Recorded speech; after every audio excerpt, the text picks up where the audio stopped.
시청자 여러분 안녕하십니까. 지금부터 저녁기는 한번 정도로 시작하겠습니다. 자, 이제 우리 국민의힘 의원들이요, 이 강경 입장으로 지금 바뀌고 있다, 이런 지금 보도가 나오고 있어요. 자, 이런 보도와 관련해서 이제 특히 이 언론에서 관심을 갖는 분이 두 분이 있습니다.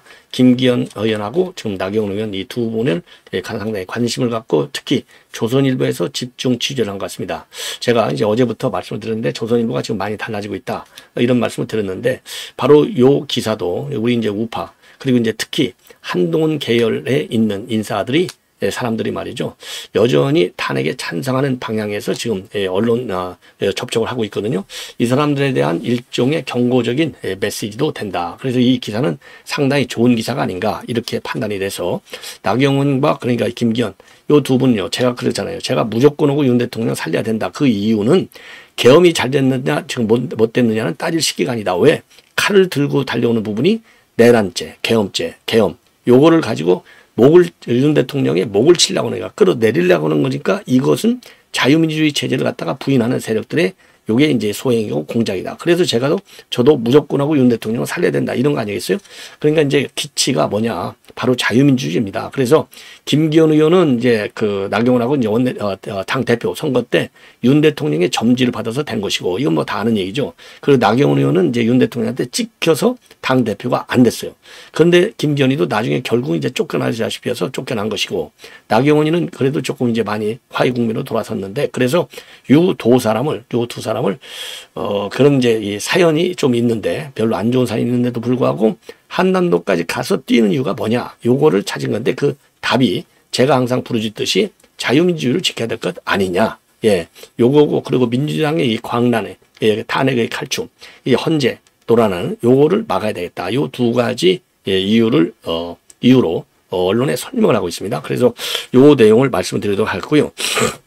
그 다음에 이제 민주당에서 어제 오동훈이도 이제 아리까리 여기에 답변했잖아요. 이게 무능하고 무식해가지고 이게 답변 내용이 과연 어디에 방점이 찍혀 있는지는 모르겠지만은, 언뜻 보면 어딘가에 윤 대통령이 꼭 숨어 있을 것으로 보이게 발언했어요. 그러다 봤더니 이게 이제 오동훈, 그러니까 경공수처장하고 민주당하고 짜고 치는 고스톱이고, 국수본하고 민주당하고 짜고 치는 고스톱이고, 그 다음에 경찰, 검찰 전부 민주당 끈앞풀들이 다 돼가지고 지금 배신을 때리고 있는 상황인데, 여기 이걸 가지고요, 이제 마치 지금 한남동 관절을 이탈했다, 그래서 국민들의 공분을 자극하려고 요런 그 제3의 장소로 은신했다. 은신이 아니라 도망갔다. 지금 이런 프레임을 씌우는 것이 아니냐. 그래서 또 가짜 왜곡 뉴스로 국민의 분노를 자극하려고 이런 악성 유언비어를 만들어내는 것이 아니냐라는 의혹이 제기되지 않을 수 없습니다. 자, 여러 가지 이유를 제가 분석해 드리도록 하겠고요. 그리고 조이대가 배신 때리네, 여전히. 자, 이 조이대 배신 때리는 것은 법원 행정처 요 인간은요, 계엄이 선포됐을 때부터 배신을 때리기 시작했어요. 요거 하나를 통제도 못하는 조이대? 그러면 당신 같은 인간도 사표로 내려와. 사표로 내려라고. 뭐가 무서워서 사표 내고 뭐 안 내려고 앉아있나? 자, 뭘 더 해먹을 거 있다고. 무능의 극지 조이대. 야, 환장하죠. 그래서 요 인간이, 그래서 이제 법원 행정처장도 국회에 나와서 이번 영장 전담 판사의 판결, 그러니까 좀 110조하고 111조를 예외로 한다라고 하는 판결은, 그 영장 발부는 아무 문제가 없다, 적법이다, 다수의 학설도 그렇게 믿고 있다. 야, 요런 배신자들이 지금 속출하고 있어요. 그리고 지금 이제 이종찬의 아들도 또 배신을 때리고 있습니다. 이종찬 아들. 이종찬 아들까지 배신 때려요. 이게 정말 참 열받는 얘기죠. 열받는 얘기. 자, 그래서 요런 내용을 가지고 여러분께 좀 빠른 속도로 진행을 하도록 하겠습니다. 자, 그러면요, 지금 이제 조선일보가 단독으로 보도하고 있는 내용을 보면은, 지금 국민의힘이 지금 이제 이 강경노선, 그러니까 이제 그 관저 앞으로까지 간 걸 계기로 해서 이제 강경노선으로 받아섰다. 먹고 놀다가 정상으로 돌아온 거죠. 그래서 이제 어제 아침에 이제 영장을 집행한다. 그러니까 40명이 관저 앞으로 쫙 직결했는데, 그때 김기현이가 원천 무효의 체포영장은 막아야 된다, 이런 얘기를 했고, 9시 비대위에서 이 권영세도 민주당은 조기 대선을 목표로 한 법치를 파기하지 말라, 이런 경고문을 냈고요. 그리고 오전 11시에는 권성동이가 헌재에 찾아가서 내란죄를 뺀 탄핵소추안은 이게 말이 안 된다, 각하하라, 이런 얘기를 했고, 그리고 이제 경찰청에는 또 우리 이제 국민의힘 의원들이 가서 정치 편향 오해가 없도록 똑바로 수사하라, 이런 얘기를 했다는 겁니다. 그러니까 이런 것들이 전부 다 말하자면 이제 강성, 제가 보기에는 이제 강경으로 노선을 바꿨다. 이렇게 이제 조선일보 보고 있는데, 글쎄 뭐 강경으로 볼 수 있겠죠. 왜 그동안에는 가만히 앉아 있다가 불구경하다가 이제는 직접 액티브하게 현장에 나오니까 강경으로 뭐 돌아섰다. 이게 뭐 꼭 틀린 말은 아니고, 그렇다고 해서 꼭 나쁜 얘기도 저는 아니라고 봅니다. 자, 그러면서도 말이죠. 그러면서도, 40여 명하고 원외 당협위원장 10여 명에서 통 50여 명이 나왔어요.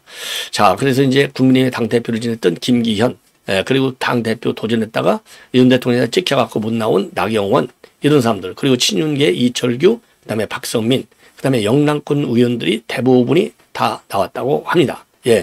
자, 그래서 지금 이제 영장, 이 집행과 관련해서 친윤계 의원들이 지금 윤석열 대통령 쪽으로 지금 몰리고 있는 것이 아니냐. 이렇게 지금 평가를 하고 있어요. 자, 그리고 이제 김기현 의원 같은 경우에도요, 이 원천 무효인 체포영장, 체포영장을 반드시 받겠다. 그리고 지금 공수처는 수사 권한이 없는 내란죄 수사를 자신들의 권한인 것처럼 가정하고 있고, 그리고 나경원 의원 같은 경우에도 정국 안정을 위한다면 모든 절차의 적법성을 지키는 것이 굉장히 중요하다. 이런 입장을 내놓고 있습니다. 이런 입장을 내놓고 있어요. 그리고 그럼에도 불구하고요, 당 지도부는 공식적으로는 요런 우리 국민의힘 현장에 간 거, 이거에 관해서는 좀 거리를 두는 입장을 아직도 지키고는 있다는 겁니다. 그럼에도 불구하고 이 공수처에 대한 비난은 하고 있어요. 권영세도 어제 작금의 상황을 보면 공수처가 현재 정국을 자신들의 지위를 공고하게 하기 위한 수단으로 활용하고 있고 사법체계의 공정성마저 흔들리고 있다. 그러면서 민주당은 이재명 대표의 선거법 위반 2심 판결 전에 조기 대선을 치르겠다는 목표하에 정부 여당의 일방적인 내란 프레임을 씌우고 법치 파괴를 불사하고 있다. 이렇게 비판을 하고 있습니다. 자, 그래서 아까도 말씀드렸듯이 좀 경찰청도 방문하고 헌재도 항의 방문하고, 자, 그러면서 비판의 수위를 좀 높이고 있어요. 자, 그래서 이제 권성동 원내대표도 어제 그 내란죄를 뺀 것은 말이 안 된다. 이거는 각하를 하는 게 맞다. 이렇게 이제 헌재 가서 직접 촉구까지 했습니다. 그리고 김문수 장관의 경우에는요, 공수처에서 계속해서 윤 대통령을 체포하려는 시도와 관련해서는 민심이 지금 뒤집어지고 있다. 이렇게 얘기를 했어요. 그리고 김민수 대변인은요, 윤 대통령이 한 방을 제대로 보여주었다. 이런 발언을 했는데 또 요것을 문제 삼아가지고요, 바로 대변인 임명 당일날 대변인직 사퇴 방침을 받겠다고 합니다. 자, 그래서 이거 갈팡질팡하지 말고 김민수 대변인을 왜 잘랐냐? 옳은 얘기한 거죠. 아니, 이런 말을 했다고 대변인직에서 내려놔? 그럼 먹고 노는 사람들을 다 잘라야지. 이거 국민의힘 지도부 이거 정신 차려야 됩니다. 정신 차리게 우리가 만들어야 돼요. 자, 그래서 계속해서 국민의힘 지도부는 우리가 견제와 그리고 이 상당한 수준의 비판을 계속해야 될 필요가 바로 이런 것만 봐도 충분히 느낄 수 있고, 그리고 김문수 장관이 민심이 뒤집어지고 있다? 이게 어디서 나타났죠? 여론조사를 보면 분명하게 나오고 있지 않습니까? 그러니까 대통령의 지지율도 계엄 이전으로 회복되고 있는 것이고, 그리고 당 지지율도 지금 민당을 지금 추격하거나 아니면 근접하게 지금 압도하거나 이런 상황이 있는 거 아니겠어요? 자, 그래서 김문수 장관이 딱 한마디만 지금 언론에 나와 있어요. 언론에 나와 있지만은 민심이 뒤지고 있는 게 맞습니다. 그래서 한마디에 많은 함축적 의미를 가지고 있다. 그래서 김문수 장관의 이런 발언이 상당히 중요한 정치적인 이 상징성을 갖기에 충분하다. 이렇게 보여집니다. 그리고 이제 나경원 의원이 말이죠. 지금 이 조선일보하고 인터뷰를 했습니다. 그래서 요렇게 그러니까 본인도 그러니까 대학 다닐 때 자기가 어버 키웠다. 왜냐면 이제 윤석열 대통령이 그런 것이죠. 윤석열 대통령이 대학 다닐 때 이제 업어줄 정도로 굉장히 가까운 사이였다는 것이죠. 자, 그래서 요와 관련해서, 그런데 이제 그런 가까운 관계에 있지만 지난번에 작년이죠. 당대표 선거 때 이제 밀렸거든요. 자, 그런데 서운함이 있을 텐데도 불구하고 한남동 관절까지 나오는 거가 이제 언론에서 관심 포인트 중에 하나예요. 그거는 뭐냐? 왜 나오느냐? 국가적인 비극이 재발하지 않도록 헌법 가치를 지키기 때문에 지키는 것이 지금 절박한 상황이다. 자, 그래서 헌재에서 윤 대통령의 탄핵 심판이 절차적 정당성이 담보된 과정으로 다뤄지지 않으면 진영 갈등이 더 커지고 국론 분열은 심화할 것이다. 그래서 듀 프로세스, 이게 적법 절차죠, 영어로. 듀 프로세스가 무엇보다 중요하다. 그리고 윤 대통령이 선포한 비상계엄 사태를 계기로 해서 절차적 정당성의 중요성이 더 커지고 이를 지키는 것이 보수의 가치의 본령이다. 공수처라는 수사 주체, 서부지법이 발부한 체포영장의 적법성을 둘러싼 논란이 불거진 상황에서 윤 대통령에 대한 체포영장 집행 시도를 두고 볼 수는 없었다. 이렇게 입장을 내놓습니다. 예. 자, 그래서 이제 윤 대통령이 대학교, 이제 그 나경원 의원이 3년 후배이기 때문에 과거에 어느 정도로 가까웠냐? 내가 업어 키운 후배다. 이 정도로 가까웠다고 합니다. 예. 자, 이런 게 있고, 그리고, 그래서 지금 이제 이 헌재에 대해서도 말이죠. 절차적 정당성, 재판 속도전은 양립할 수 없는 개념이다. 헌법적 절차를 차분히 따라가면서 헌재 권위와 중립성을 지켜라. 미국도 닉슨 대통령 탄핵을 할 때 상하원에서 1년 넘게 조사했는데 지금 현재의 경우에는 증거자료가 겨우 언론기사 63건만 첨부되어 있고 국회 자체 조사보고서 하나도 없다. 이렇게 속도전으로 탄핵이 추진되는 것은 민주주의 법질서에 부합하지 않고 국가 안정에도 안 좋다. 이런 직격탄을 날리고 있습니다. 그리고 김기현 의원도 말이죠. 지금 대통령이 아니라 자유민주주의와 법치를 지키기 위해서 한남동 집회에 간 것이다. 그래서 공수처가 윤 대통령의 내란 혐의를 수사하겠다는 것은 잘못이고 체포영장을 둘러싼 법적 문제를 국민에게 보여주려면 관저앞 집회 참석이 필요하다. 예, 그리고 탄핵 소유 사추에서 형법상 내란죄를 빼려는 것은 팥빵이라면서 팥이 없는 빵을 팔아놓고서 환불도 안 해주겠다는 것이와 마찬가지다. 헌재가 답을 정해놓고서 속전속결로 탄핵 심판을 진행하지 말라. 이렇게 입장을 내놨어요. 이 두 분의 입장을 보면 제가 그동안에 논평한 거하고 맥락이 완전히 같지 않습니까? 이게 바로 우리 자유우파 국민들의 생각이다. 이렇게 보여져요. 자, 그래서 이런 논리로 우리가 무장을 해야 되겠고, 참고적으로 김기현, 나경원 둘 다 판사 출신의 의원이죠. 그러니까 이 공수처의 이 악법, 이게 얼마나 센지를 충분히 공유할 수 있는 대목이 아니냐. 이렇게 판단이 됩니다. 자, 이러한 가운데 말이죠. 이러한 가운데 이초로, 이 더러운 인간 말이죠. 이게 지 애비 닮았어요. 완전히 싸가지 없는 인간이에요. 뭐라고 얘기하고 있느냐. 지금 말이죠. 윤석열 대통령을, 이것도 법률가예요. 연대 교수니까. 이 법률가라는 인간이 극우 세력의 수괴다. 이렇게 윤 대통령을 지칭하고 있어요. 정신적으로 활용할 수 없는 사람이다. 맹비난을 하고 있습니다. 이런 더러운 인간. 아니, 그러면 지 마누라 질병청장에서 사표를 내야지, 이 인간아. 이 썩어빠진 인간아. 지 마누라는 왜 현 정부에서 질병청장을 해 먹고 앉아있냐고. 아주 못돼 먹은 인간이잖아요. 예. 그런 열불이 안 날 수가 없어요.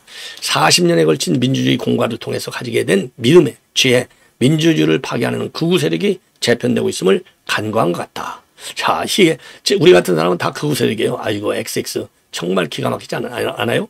자, 그러면서 문재인 정부 시절에 적폐청산 수사에 이제 앞장섰다는 점을 지적하면서 말이죠. 거대 자본을 상대로 한 수사를 위해서 진보 이념을 차용했고 국정농단 수사를 맡아서 문재인의 사냥개 노릇을 마다하지 않았다. 아주 더러운 인간이에요. 제가 왜 이걸 소개해드리냐면 우리가 분노해야 됩니다. 이런 배신자들에 대해서 알아야 돼요. 알아야. 그래야 전쟁에서 우리가 이기는 거 아니겠습니까? 문재인 정부가 조성한 반일 정세에 발맞춰 강제 징용 판결을 옹호하면서 조심스러워하는 나에게 눈을 부라렸던 윤석열이 대한민국의 민주주의를 정면으로 부정하는 극우 세력의 수괴가 될 것임은 생각하지 못했다. 이 싸가지 없는 인간이, 아니 극우 세력이 민주주의를 정면으로 부정합니까? 민주주의를 정면으로 부정하는 게 내란 세력 이재명과 민주당이지. 이런 싸가지 없는 인간이에요.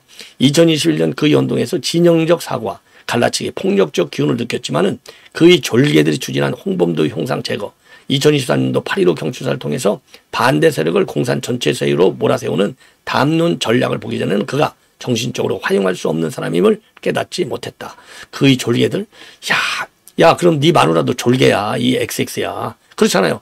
빌지법 청장이니까 윤 대통령이 수괴면 네 마누라도 수괴 졸개야. 이런 못된 인간이, 이런 것들이 무슨 연대 학교 말이죠. 총장, 이런 인간 당장 사표 받으십시오. 사표 내시오. 사표 받으시라고. 참. 이게, 그러니까 이제 경추사 때 이제 공산 전체주의 세력, 반국가 세력 척결하겠다. 요런 거를 전부 비판하는 거예요. 그리고 홍범도 장군 흉상 철거지 말라. 누구죠? 제 아버지. 이종찬이가 극구 반대를 한 거 아닙니까? 그 애비의 그 자식이다. 이렇게 혹평하지 않을 수 없어요. 마지막으로 하나만 더 말씀드리면 안규배기가 말이죠. 오늘 기자들한테 밝혔습니다. 이미 제보를 받았는데 윤 대통령이 용산을 빠져나와서 제 사무의 장소에 도피해 있다. 저 석동현 변호사도 그랬잖아요. 윤 대통령이 그렇게 치사한 사람이 아니다. 예, 당당하게 조사도 다 받고 한다. 예, 이렇게 얘기를 했지 않습니까? 그런데 제3의, 이게 그러니까 윤석열 대통령을 더 악마화하기 위해서 악성 유언별을 만들어내는 거예요. 찌라시를 만들어내는 겁니다. 여기에 우리가 놀아나면 안 된다는 이겁니다. 그러면서요, 더 확인을 해봐야겠지만 경찰에서도 소재 파악을 하고 있다는 얘기를 들은 바 있고, 한남정 관저에 있으면 굳이 소재 파악을 할 필요가 없지 않겠느냐. 그러면서요, 공수처의 말이나 경찰의 브리핑을 들어보면 윤 대통령이 제3의 장소로 피신하지 않았나 싶고, 사실이라면 잡범도 이런 잡범이 없을 것이다. 그리고 이런 제보는 군으로부터 받았다. 예. 그리고 요 인간이 이제 앞장서고 있고, 또 오동훈이도 예, 어제 법사위에서 비슷한 뉘앙스로 답변을 했어요. 윤 대통령이 도망갔을 가능성도 있느냐? 박범계가 질문하니까 여러 가지 가능성에 대해서 생각하고 있고, 자세한 내용은 수사에 관한 것이라서 말하기 어렵다. 이 대목이에요. 자세한 것은 말하기 어렵다. 이러니까 꼭 제3의 장소로 도망갔지 않았나? 이런 의혹을 사기에 충분한 발언을 하는 거예요. 이 못된 인간들 프레임을 씌우는 겁니다. 지금 도망 프레임을 쓰는 거예요. 야, 기가 막히지 않아요? 이게 이제 이 박범계가 질문했죠. 여러 가능성 중에 숨거나 도주했을 가능성도 있다고 보는 것이 맞냐? 그러니까 오동훈 이 인간이 맞습니다. 요렇게 얘기를 하는 겁니다. 그리고 전현희도, 이 박범계 전현희가 얼마나 엔티윤입니까? 내란숙에 또 여기서 수식어를 붙여요. 내란숙의 윤석열이 이미 관저에서 도주했다는 제보들이 있는데 사실이라면 참으로 추악하고 비겁한 모습이다. 그러면서 도망쳐봤자 국민 손바닥 아니다. 내란 속에 숨을 곳은 대한민국 어디에도 없고 공수처와 경찰 공조수사본부는 내란 속의 윤석열을 신속히 체포해야 한다. 이렇게 얘기를 하고 있어요. 공개적으로. 요게 바로 제가 이 방송을 요거를 안 해드릴 수가 없는 게 이미 언론에 쫙 나와 있는 데다가 예, 이런 악성 유언별을 유포해가지고 윤석열 대통령을 더 악마화하고 그래서 체포의 정당성, 예, 도주, 도피의 우려가 있더니 이러니까 구속영장을 발부해야 된다. 요런, 그러니까 하나는 악마화, 그리고 이제 탄핵의 정당성, 그 다음에 구속영장이 발부돼야 할 그런 필연성, 요런 거를 국민들한테 홍보하려고, 왜곡해서 선전해서 이 정당성을 확보하려고 탄핵 정부의 탄핵의 정당성을 확보하려고 이런 악성 유언비를 내놓는 거예요. 왜? 저는 정보가 하나도 없죠. 이런 정보를 어떻게 제가 구하겠어요? 군에서 나왔다고 웃기는 거예요. 왜? 지금 하늘로는 헬기가 뜨잖아요. 헬기 뜨면 벌써 싹 잡히죠. 예, 헬기 뜨면. 그리고 헬기 뜨면 잡힐 수밖에 없는 게 관저 바로 앞에 수천 명의 좌파 시위대가 앉아 있잖아요. 그 헬기 뜨는 게 안 잡히는 거예요. 헬기 뜨면 소리가 또 얼마나 굉음이 큽니까? 그리고 차가 나온다? 아니, 앞에 좌우로 시위대가 꽉 차 있는데 어떻게 차가 나오냐고요. 그럼 걸어서 나가? 걸어서 또 어떻게 나가요? 그리고 지금 한남동 관저만큼 안전한 데가 어디가 있어요? 왜? 경호처의 도움을 받잖아요. 한남동 관저를 뜨는 순간 경호 도움이 없어져요. 우선 머릿수가 채워져야 돼요. 머릿수. 공수처도 얘기했잖아요. 이번에 실패하게 된 게 머릿수가 부족했다. 그래서 위압감을 많이 느꼈다. 이거 아니에요. 공수처나 얘기하는 게. 그런데 어떻게 가냐고. 그래서 지금 이 헌재든지 법원이든지 이 수사당국과 싸우기 위해서는 우선 신변이 안전해야 되잖아요. 신변 안전을 가장 잘 확보할 수 있는 것은 경호처장의 진두지하에 있는 한남동 관저밖에 되지 않고 육로도 시위대 때문에 못 나가고 시위대 때문에 헬기도 못 뛴다 이거예요. 그런데 어떻게 이런 제보를 받았다고 그래서 확인도 안 하고 그야말로 사실 가능성이 전혀 없는 거를 언론에다 대고 공표하냐 이 말입니다. 악마와 프레임, 탄핵의 필연성, 합리성, 합법성, 그리고 즉각 구속의 당연성, 이런 거를 지금 부각시키려고 이런 더러운 언론 플레이를 하고 있다. 이렇게 저는 결론을 내리고 싶습니다. 시청자 여러분, 이것으로 본 방송을 마치겠고요. 계속해서 제 방송 많은 시청을 부탁드리겠습니다. 대단히 고맙습니다.